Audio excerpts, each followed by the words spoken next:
Olá, bom dia. Bom dia você, meu amigo, minha amiga. Que a paz e graça do Senhor Jesus e a paz do Senhor esteja no seu coração nessa manhã. Eu tenho falado com Deus, eu tenho estado com Ele algumas vezes. Na realidade, eu tenho estado com Ele muitas vezes. A gente, quando está assim, desejoso do Senhor, a gente sabe que a companhia do Senhor é a melhor companhia do mundo.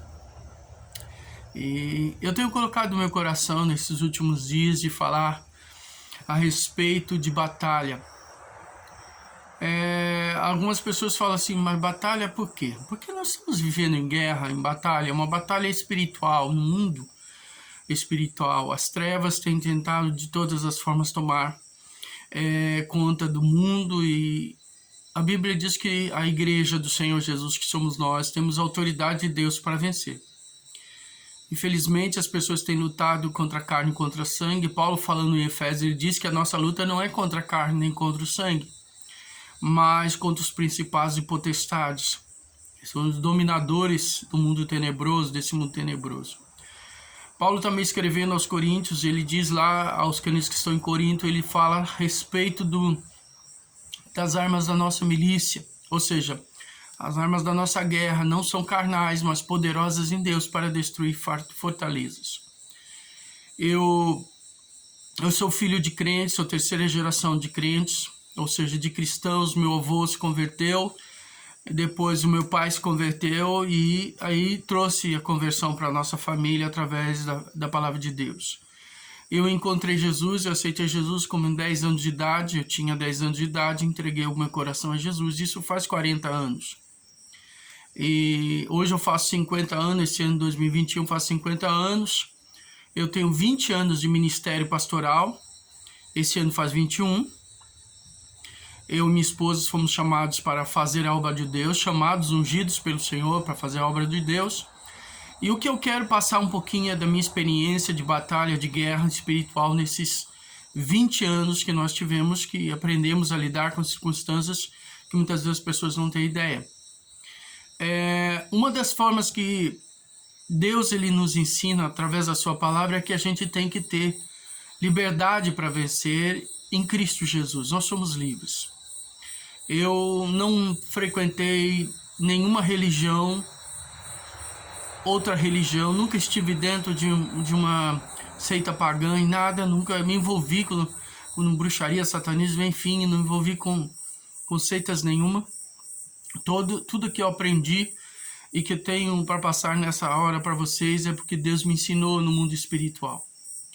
E eu gostaria de começar então, a gente sempre indica a Bíblia como uma palavra, que são os livros da palavra de Deus, do Velho e do Novo Testamento. Algumas pessoas falam assim que Jesus falou muito pouco sobre Satanás. É verdade. A gente só fala daquilo que é importante. Jesus falou da sua missão, que era vir morrer pelos homens, e falou muito de seu Pai. Ensinou aos homens novamente a entender quem era Deus. Então, Satanás não tinha muita importância, tanto é que ele não falava muito dele. A gente vê a tentação dele lá, quando Mateus explica, fala sobre a tentação de Cristo. Mas, mesmo assim, nós sabemos que Jesus, ele tinha um inimigo aqui na terra. E ele não deu muita importância, mas enquanto Jesus estava em carne, encarnado aqui como Deus encarnado, Satanás fazia uma série de oposições a ele ali, usando pessoas. E é isso que eu quero falar com vocês nessa manhã. Em primeiro lugar, vamos ao Gênesis, ao início, ao começo. Eu não quero ser muito teólogo aqui, porque eu tenho procurado falar de maneira clara, de maneira simples, para que você entenda o que é o mundo espiritual, para que você, mesmo que você não aceite certas coisas, não tem problema. O importante é que você ouça, entenda e saiba que são coisas que são verdades, não são fantasias, não são histórias da carochinha, não são mitos, mas são verdades, verdades minhas. E talvez eu não saiba toda a verdade, eu preciso estar mais junto com pessoas. Mas naquilo que eu aprendi com Deus, eu tenho vivido, tenho caminhado.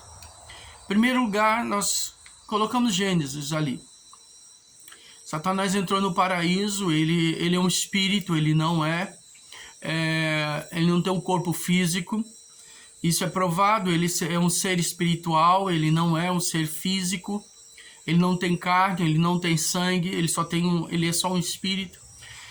E o espírito ele pode passar pelas paredes, o espírito pode estar em vários lugares, ele não é onisciente, ele não sabe todas as coisas, ele não é onipresente, ele não pode estar em todos os lugares, e ele não é onipotente, porque tudo isso, esses são os atributos de Deus, não são de Satanás. Ele é um ser criado, e por ser um ser criado, ele não tem esses atributos, como nós, como criação de Deus, antes de conhecer Jesus, nós também somos um ser limitado.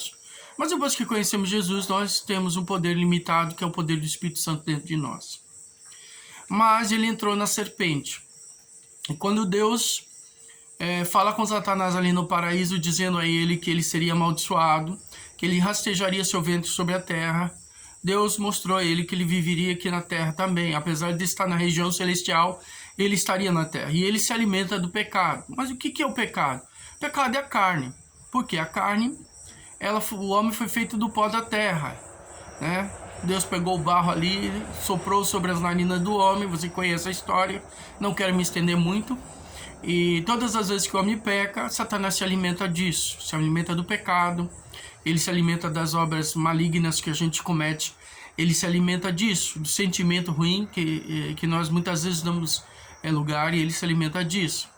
Então, no paraíso, ele entrou na serpente e Deus falou com ele ali, porque ele se comunicou com a mulher através da serpente. Ele não podia se comunicar no mundo espiritual, ele não tem esse direito, mas ele usa seus artifícios até hoje para poder se comunicar com o ser humano, né?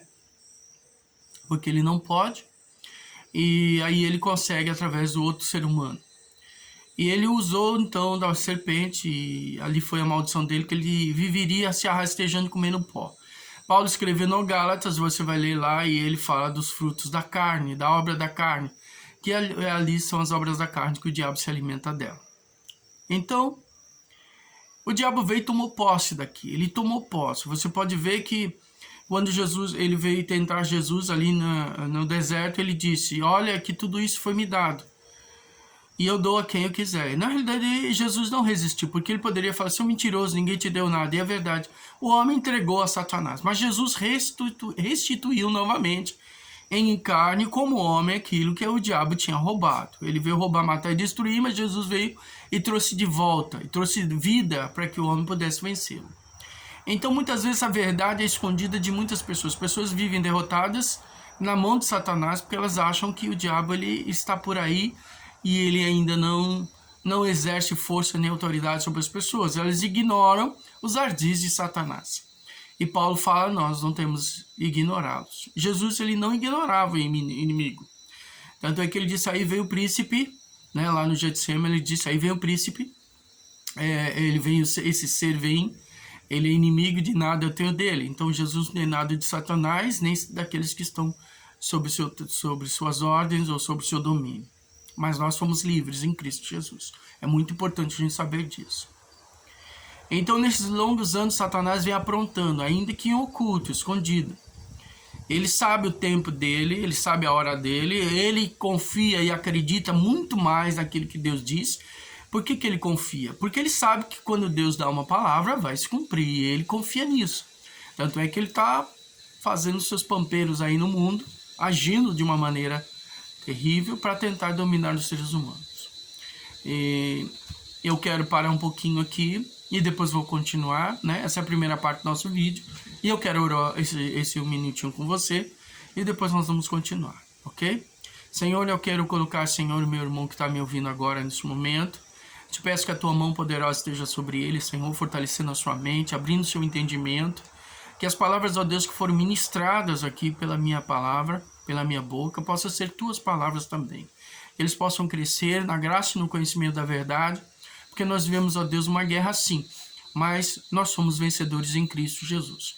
Por isso eu te peço a tua bênção sobre a vida dele, sobre a vida dela, e tira todo o medo, todo o temor, Senhor, toda a religiosidade, toda palavra, Senhor, que foi introduzida de uma maneira errada na mente, e eu te peço, Senhor, que a vitória do Senhor esteja sobre eles. Muito obrigado, Pai, eu te agradeço em nome de Jesus. Amém. Deus abençoe. E depois nós vamos continuar o nosso vídeo, segundo vídeo aí para você, ok?